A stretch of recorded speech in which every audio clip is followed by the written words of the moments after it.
नमस्कार, मी बोलते नंदिनी अंकोलेकर. मी आज तुम्हाला दाखवणार आहे शेवयाच्या उपमाचा प्रीमिक्स आणि त्याच्यापासून आपण शेवया कशा बनवायच्या. तर त्याला साहित्य काय काय लागतं ते बघूया. शेवयाच्या उपमाचा प्रीमिक्स करण्यासाठी लागणारं साहित्य हे शेवया घेतलेले आहेत. त्या बाजारातल्या शेवया आहेत. मी या साधारणपणे 1.5 कप घेतलेले आहेत. आता त्याचा बाकीचा साहित्य लागणार आहे. राई 1 टीस्पून, जिरं 1 टीस्पून, 1 टीस्पून उडदाची डाळ, अर्धा टीस्पून हळद, 4 ते 5 कढीपत्त्याची पाने, 2 सुक्या मिरच्या तुकडे करून घेतले आहेत, चवीनुसार मीठ घेतलेलं आहे आणि कोथिंबीर घेतलेली आहे. एवढं साधारणपणे 2 ते 3 टेबलस्पून कोथिंबीर घेतलेलं आहे. आणि ह्या शेवयाचा प्रीमिक्सचं आपण मग नंतर उपमा करून दाखवणार. त्याच्यासाठी भाज्या घेतल्या आहेत. मी गाजर आणि शिमला मिरची माझ्याकडे होती ती घेतली आहे. तुम्ही तुमच्या आवडीप्रमाणे कोबी आणि काही कोणत्याही भाज्या घालू शकता. आणि तेल घ्यायचं आहे. 1 ते 1.5 टेबलस्पून तेल लागणार आहे. आणि या मापाने मी 1 ते 1.5 कप पाणी टाकणार आहे. हे पाणी आहे. चला आता आपण गॅसकडे जाऊया आणि प्रीमिक्स करायला चालू केलं. त्याच्यासाठी मी कढई तापत ठेवलेली आहे. आता आपण 1.5 टेबलस्पून साधारणपणे तेल टाकूया.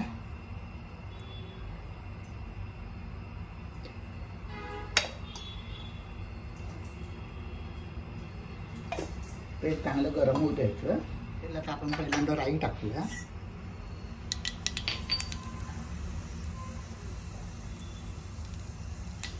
राई तडतडली की त्याच्यात जिरं टाकूया.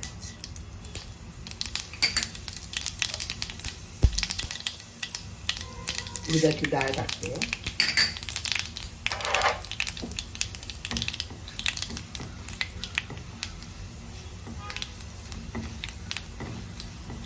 उडदाची डाळ थोडीशी लालसर झाली त्याच्यात आपण सुकी मिरची टाकूया.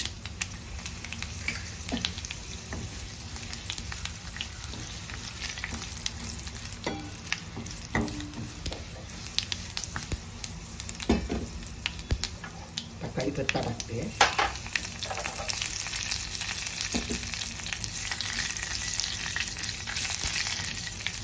थोडीशी हळद टाकते. आता या आपण शेवया घेतलेल्या आहेत त्याही टाकायच्या आणि बारीक गॅसवरती चांगल्या परतवायच्या. थोड्याशा ब्राऊन झाल्या पाहिजे, त्या लालसर व्हायला पाहिजे. बारीक गॅसवर चांगलं परतवायचे. आपण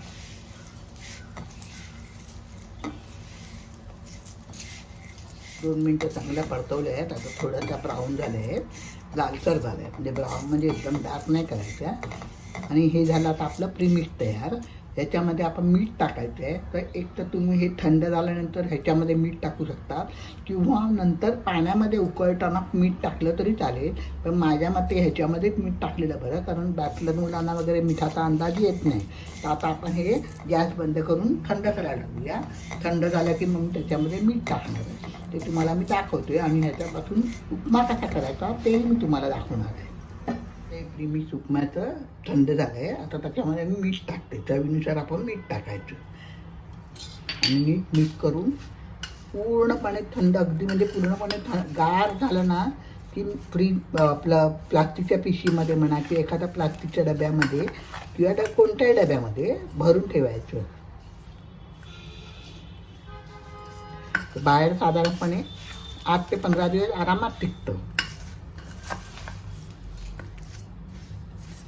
सगळं मिक्स करून झालेलं आहे. झालं आता प्रीमिक्स तयार. आता आपण त्याच्यापासून उपमा बनवूया. तर आता मी तुम्हाला परत काही तापत ठेवली आहे. थोडंसं तेल टाकायचं, कारण आपल्याला त्याच्या भाज्या परतवायच्या. तुम्हाला 2 चॉईस असतो की एक तर तेलामध्ये थोड्याशा भाज्या परतवून घ्या किंवा मग तुम्ही ह्याच्यामध्ये 1.5 कप पाणी टाकून त्याच्यात या भाज्या टाकल्या तरी चालतील. तर मी पहिल्यांदा थोडंसं तेल टाकून मोठ्या गॅसवरती या भाज्या परतवून घेणार आहे.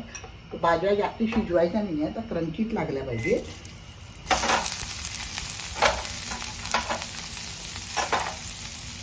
हे नसेल जमत, बॅचलर मुलांना नाही जमणार असेल तर डायरेक्ट 1.5 वाटी पाणी घेऊन त्याच्यामध्ये त्या शेवया टाकायच्या आधी या भाज्या टाकायच्या. आपण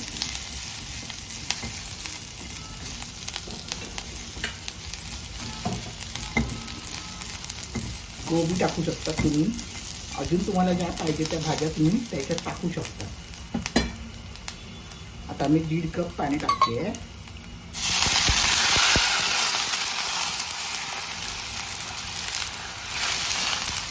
पाण्याला चांगली उकळी द्यायची. छान चांगली उकळी आली आहे. आता ह्या प्रीमिक्स टाकते याच्यामध्ये मी. गॅस एकदम बारीक ठेवते.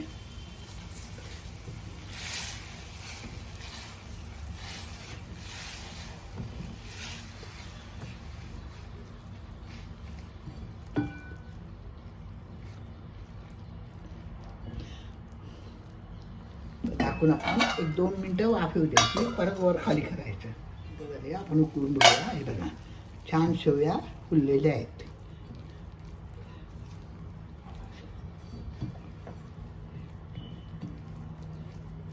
परत आपण 2 ते 3 मिनटं होऊ द्यायचे. आपण उघडून बघूया. हे बघा अजूनही 2 मिनटं ठेवूया आपण. तुम्हाला हे माझे प्रीमिक्स कसे वाटतात ते मला कॉमेंट बॉक्समध्ये कळवा. माझ्या चॅनलवर नवीन असाल तर सबस्क्राईब करा, लाईक करा, शेअर करा, आपल्या मित्रमैत्रिणींना शेअर करा. प्लीज माझ्या चॅनलला सबस्क्राईब करा.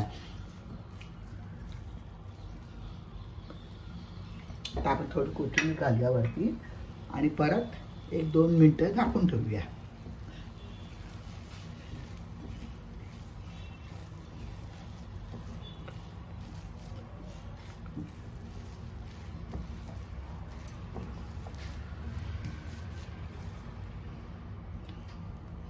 परत मी 2 मिनटं झाकून ठेवते. झाल्या आपल्या शेवया. झाल्या आपल्या छानपैकी शेवयाचा उपमा. त्याला आता आपण सर्व करूया.